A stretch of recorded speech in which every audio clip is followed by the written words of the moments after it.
একদিন তুই নিজেই আমার হাতে মরতে চাইবি। লাবণ্য চমকে ওঠে। ভূত দেখি সাফওয়ানের মতোই কথা বলতে পারে। সে এবার সাহস বাড়িয়ে পেছনে ঘুরতে চাইল, কিন্তু পারল না। পেছনের ব্যক্তি নিজের সাথে একদম আষ্টে পৃষ্ঠে ধরে আছে তাকে।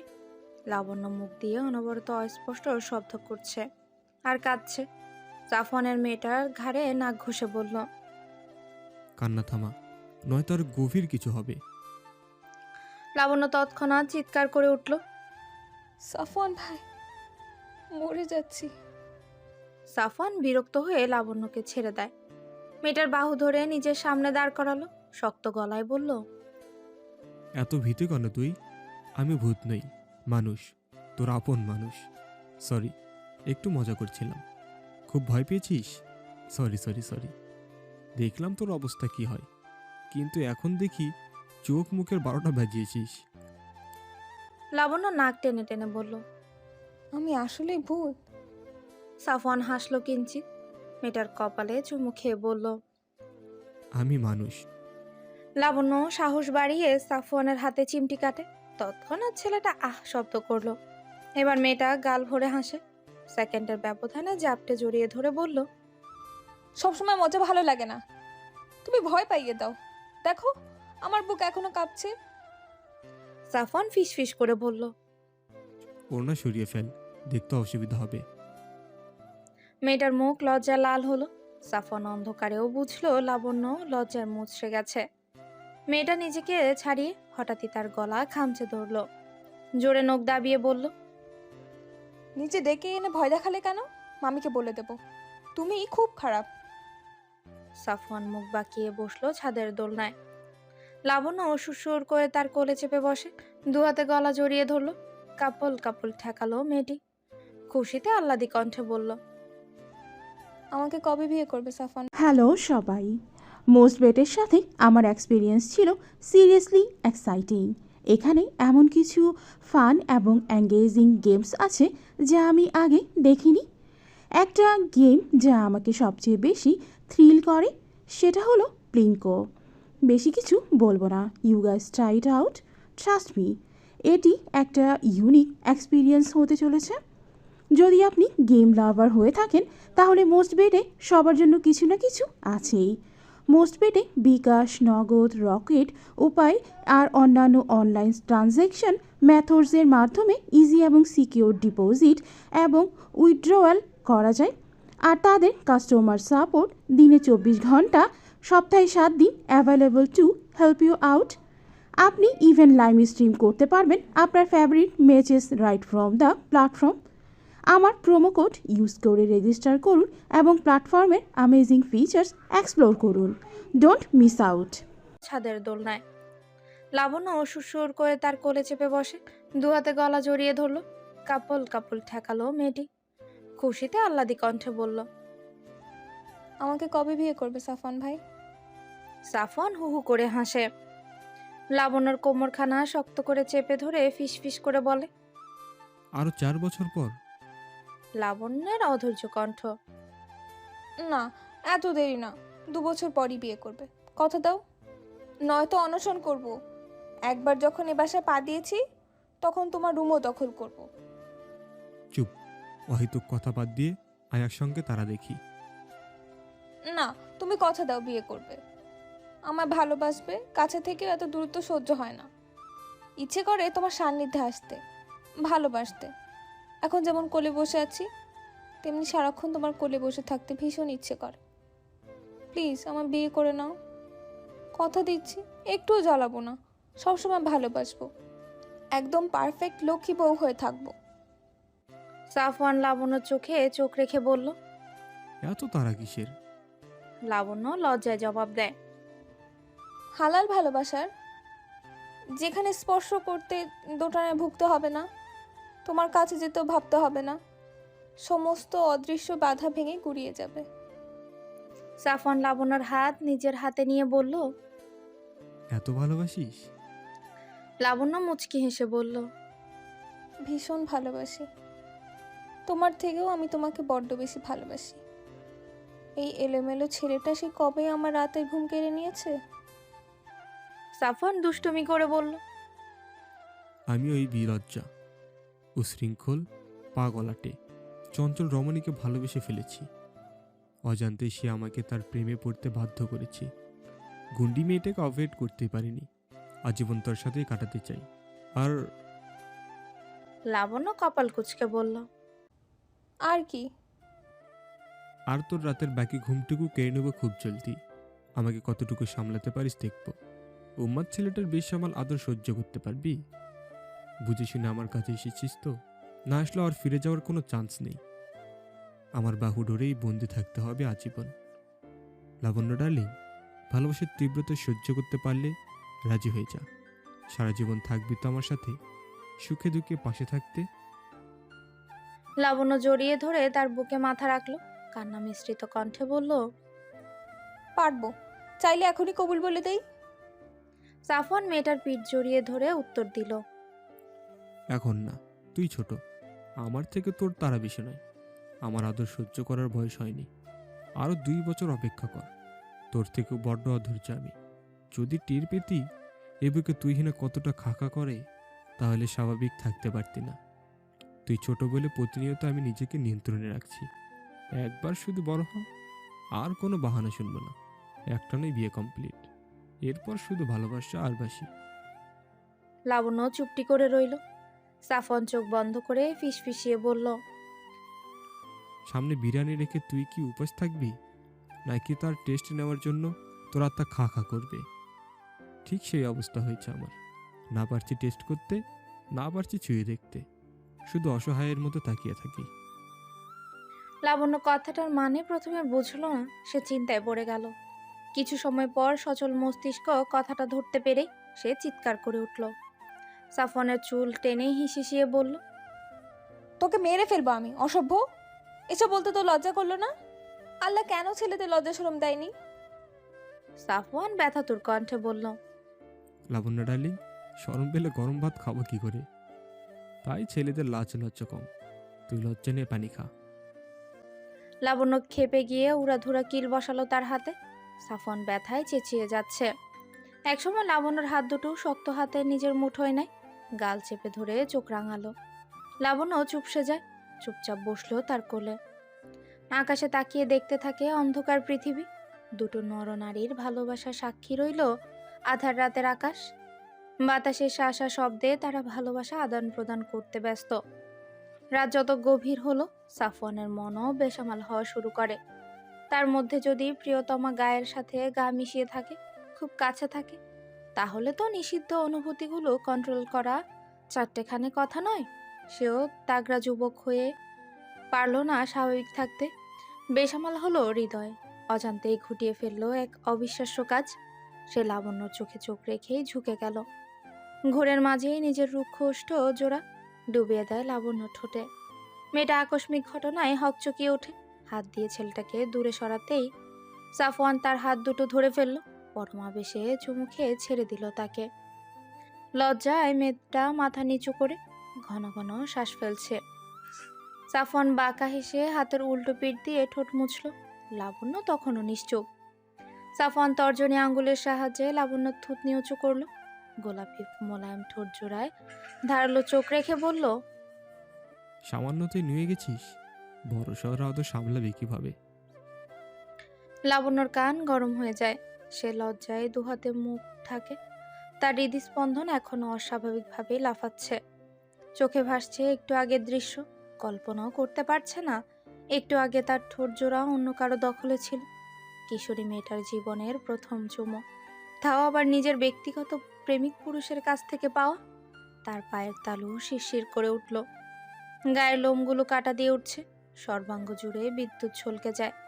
সে ঘন ঘন শ্বাস ফেলে নিজেকে স্বাভাবিক করল। সাফওয়ান তাকে আষ্টে পৃষ্ঠে জড়িয়ে ধরে ঠোঁটে কামড়ে হাসে। এই রমণী একমাত্র তার মতো ছন্ন ছাড়া বেপরোয়া ছেলেটাকে সামলাতে পারবে। আজীবন এই মেয়েটাই পারবে তাকে ভালোবাসায় মুড়িয়ে রাখতে। তার সব পাগলামো ওর কাছে এই 7 খুন মাফ। পৃথিবীর সকল ভালোবাসা এভাবেই ভালো থাকুক। নতুন একটি দিনের সূচনা। আজ প্রমুখ ঘুরতে নিয়ে যাবে সিরাতকে। মেয়েটা সকাল থেকে চিন্তা করেই যাচ্ছে কি পরে যাবে। শেষে হালকা ডিজাইনে পিঙ্কি শাড়ি পরল। চুলগুলো ছেড়ে মুখ হয়ে মাখলো প্রসাদনী। ঠোঁটে লিপস্টিক লাগিয়ে বসে রইল প্রমুখের জন্য। কিছুক্ষণ পরেই ছেলেটার সাহস শেষে বের হলো। চোখের সামনে একটা জ্যান্ত পুতুলকে দেখে উদাম পায়ে এগিয়ে গেল। বিছানায় বসে থাকা মেয়েটার গালে হাত রেখে বলল, তোমার রূপের রহস্য কি বেবি? সিরাত শাড়ির আঁচলে আঙ্গুল পেঁচাতে পেঁচাতে বলল, প্রমুখ চৌধুরী চুম্বন, এটাই বেস্ট আমার রূপের জন্য। দিন দিন ফেস গ্লো করছে। প্রমুখ মুচকি মুচকি হাসলো। সিরাতের ঠোঁটে স্লাইড করতে করতে বলল, লাল টকটকে লিপস্টিক দিতে বলেছিল কে? আমার কেমন কেমন লাগছে। সিরাত এবার হাসি চেপে রাখতে পারল না। ঠোঁটের কাছে সেই প্রমুখের আঙ্গুলে সিরাত চুমু খেল। ছেলেটার উদাম গায়ে তর্জনীর সাহায্যে আঁকিবুকি করে আহ্লাদি কণ্ঠে বলল, কখনো ছেড়ে যাবেন না তো? প্রমুখ তৎক্ষণাৎ কপাল কুঁচকালো। প্রমুখের তর্জনী খপ করে ধরে ফেলল। চোখ মুখ মলিনতার ছাপ। সে ধীরে ধীরে বসলো মেয়েটার পাশে।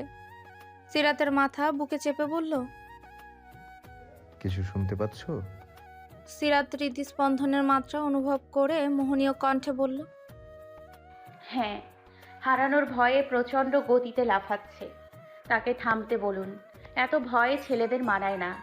আশ্বাসের সুরে বলুন, সিরাত কখনোই এই অসভ্য পুরুষকে ছেড়ে যাবে না। খুব ভালোবাসবে। সেও যেন এভাবেই ভালোবেসে যায়। প্রমুখ জাপটে জড়িয়ে ধরল তাকে। অস্থির কণ্ঠে বলল, আর একবার দূরে যাওয়ার কথা বললে খুন করব। আমি কখনোই তোমাকে ছাড়বো না। ভুলেও মুখ থেকে ছেড়ে যাওয়ার কথা শুনলে তোমার সেই মুখ ছিঁড়ে ফেলবো। সিরাত ঠোঁট টিপে হাসলো। প্রমুখের বুকে মাথা রেখে চোখ বন্ধ করলো। সময় গড়ালো কিছুটা। হঠাৎই সিরাত তার বুকে থুতনি ঠেকিয়ে মাথা তুলে বলল, রেডি হয়ে নিন, বাইরে লাঞ্চ করব না? হ্যাঁ, ভুলেই গেছিলাম। সব তোমার জন্য। কেন খেপিয়ে দাও? প্রমুখ ঝটপট রেডি হতে চলে যায়। গায়ে করা পারফিউম মেখে সিরাতের গা ঘেঁষে বলল, অনুভব করছো? সিরাত মন ভরে পারফিউমের ঘ্রাণ টেনে জবাব দেয়, করছি। আমার হৃদয়ে ঝড় ওঠানোর ধান্দা। প্রমুখ বাঁকা হাসলো। সিরাত খেয়াল করলো আজ কালো শার্ট না পরে তার স্বামী সাদা পরেছে। ফর্সা ত্বকে শুভ্র সাদে আকাশের শুভ্র মেঘেদের মতো মনে হলো। তার হৃদয় শীতল হয়ে যায়। প্রমুখের বুকের কাছে নাক ঠেকিয়ে লম্বা শ্বাস টেনে টিপ্পনি কেটে বলল, এভাবে নায়ক সেজে বাইরে গিয়ে কি বোঝাতে চান? আপনি অবিবাহিত, আপনার পাশের সিট খালি। যদি এমন ভাবনা থাকে এই মুহূর্তে মাথা থেকে ঝেড়ে ফেলুন, নয়তো খবর খারাপ হবে। কান খুলে শুনুন, আপনি একান্তই আমার। ভুলেও কোনো নারী এদিকে নজর দিলে চোখ তুলে দিব।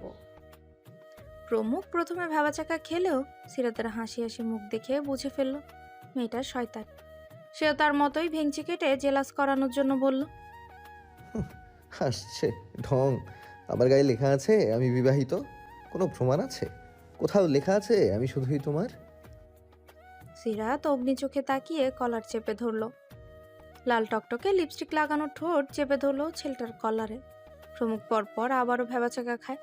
সিরাত মুখ উঠিয়ে বলল, এই যে লিখে দিলাম, এই অশুদ্ধ পুরুষটা আমার। এই মিষ্টি চিহ্ন আমার লিখিত দলিলের মতো। আপনার দিকে ভুলেও কেউ তাকালে তৎক্ষণাৎ লিপস্টিকের দাগে চোখ পড়বে। মনে মনে হিংসায় জ্বলে পুড়ে ছাই হবে। প্রমুখ চোখ বড় বড় করল। সিরাত তার গালে হালকা চাপড় দিয়ে বলল, যেই মানুষটির আগা গোড়া পুরোটাই শুধুমাত্র সিরাতের, তার দিকে কুনজর দেয়া কার সাধ্যি? শুধু শুধু শুধুই আমার মাইন্ডেড। প্রমুখ বইয়ের বাঘিনী রূপ দেখে অবিশ্বাস্য চোখে তাকায়। সিরাত ঠোঁট কামড়ে হেসে চোখ টিপ দিল। ছেলেটার তবদা খাওয়া মুখ দেখে তার পেট ফেটে হাসি আসছে। সে যথাসম্ভব হাসি আটকে দরজার পানে গেল। ভারী পেটে হাত রেখে তাড়া দিয়ে বলল, জলদি আসুন, আর দ্বিতীয় বিয়ের কল্পনা করতে হবে না। ওসব মনে আসতেই আমি আপনাকে কেটে কুচি কুচি করব। কয়দিন পর এক বাচ্চার বাপ হবেন, সেটা কপালে লিখে ঘুরবেন। এভাবে হ্যান্ডসাম লুকে বাইরে যাওয়ার প্রয়োজন নেই। আমার সামনে বসে থাকলেই চলবে। কপালে লিখে দিও, চাইলে পুরো বডিতেই লিখতে পারো। প্রমুখ তার হাত ধরে এই সিঁড়ি বেয়ে নিচে যেতে যেতে বলল। সিরাত মৃদু হেসে তার সাথে হাঁটে। গাড়িতে উঠেই দুজন চলল। আজ বিকেলেই টুকিও নিজেদের মতো কাটাতে একটা রেস্তোরাঁয় লাঞ্চ করে পার্কে বসলো। বাচ্চা ছেলে মেয়েদের সাথে থাকা সব ফুল সিরাতের হাতে দিয়ে বলল, তোমার প্রিয় ফুল, আর ফুল হাতে থাকা রমণী আমার প্রিয় অলোকানন্দা। বাসায় আসতে আসতে দুজনের প্রায় রাত 8টা বেজে গেল। সারাদিনের জার্নি শেষে সিরাত ফ্রেশ হয়ে শুয়ে পড়ে। প্রমুখ কম্পিউটারে কিছু কাজ করে, সেও সিরাতের পাশেই ঘুমালো। রাত তখন অনেক, দুজনে জড়িয়ে ধরে ঘুমিয়ে আছে। চারপাশ সুনসান নীরবতার মাঝেই সিরাতের হালকা পেন শুরু হয়।